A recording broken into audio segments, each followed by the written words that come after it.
रयतेच्या भाजीच्या देठाला हात लावता कामा नये असं म्हणणारे आमचे छत्रपती शिवाजी महाराज त्यांच्या तिथीप्रमाणे जयंतीच्या दिवशी आपण हा निर्णय घेतलाय. त्यामुळे हे खरं म्हणजे त्यांना मानाचा मुजरा आहे. आणि मी मुख्यमंत्र्यांना यासाठी आणखी धन्यवाद देईन की आमच्या गावाकडचा वासोटा किल्ला आहे, त्या वासोटा किल्ल्यामध्ये शिवाजी महाराज आपले मोगलांचे कैदी लोक ठेवायचे. कारण फार जंगल आहे, वाघ अस्वल सगळं आहे, त्यामुळे कैदी बाहेर आला की तो गेलाच.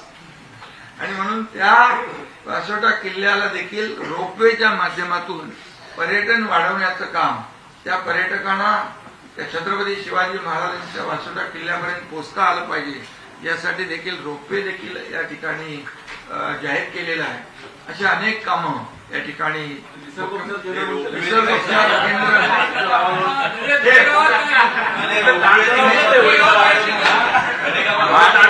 मी तर दरेक गावात जातोच.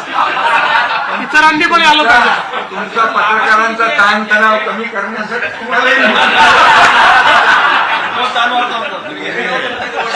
आणि तुम्हाला घेऊन जाऊ. तुम्हाला नक्की आवडेल ते. पण तुम्हाला म्हणजे त्या सेंटरमध्ये जावं लागेल, रात्री बाहेर पडता का येईल ना.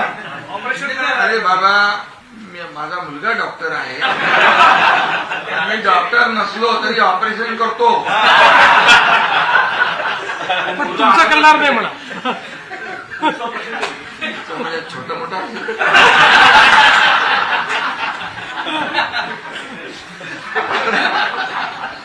ऑपरेशन म्हणजे कुणाला कधी होऊ नये, आजार होऊ नये. कोविड मध्ये नाही का आपण एक दुसऱ्याला मदत केली नाही का?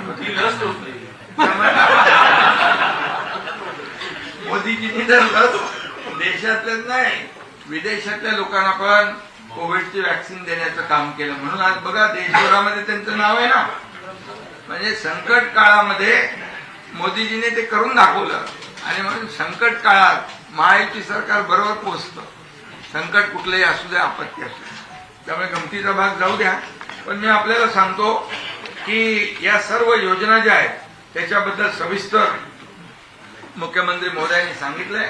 आम्ही याच्यातून एकच दाखवलंय की आम्हाला खुर्ची महत्वाची नाही, दिलेलं वचन महत्वाचं आहे.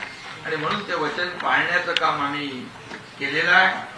नोकर भरतीबद्दल देखील सांगितलं की महायुतीच्या काळात 1,20,000 रेकॉर्ड ब्रेक भरती झाली. आता पण 75,000 लोकांना भरती करायचं आहे. युवकांना देखील रोजगार, जे परदेशी गुंतवणूक आली 30 लाख कोटींची, आता दावोसला गेले होते ज्यावेळेस, त्यावेळेस 30 लाख कोटींचं परदेशी गुंतवणूक आली.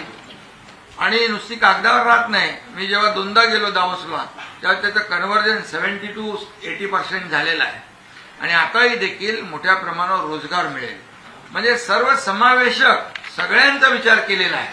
शेतकऱ्यांचा केलाय, लाडक्या बहिणींचा केलाय, लाडक्या भावांचा केलाय, शेतमजुरांचा केलाय.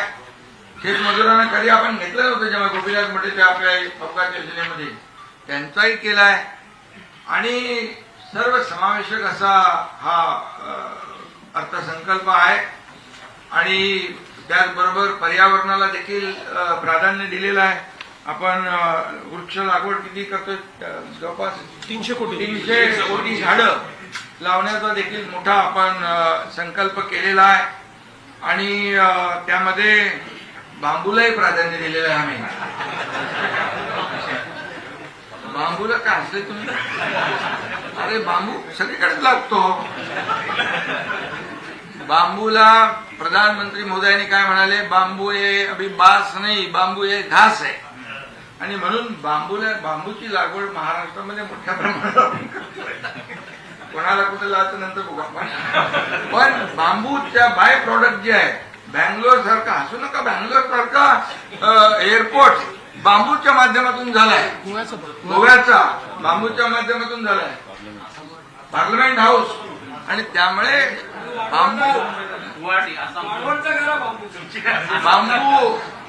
बांबू हा तुम्हाला सांगतो, गुवाहाटीला बांबू नाही लावलाय.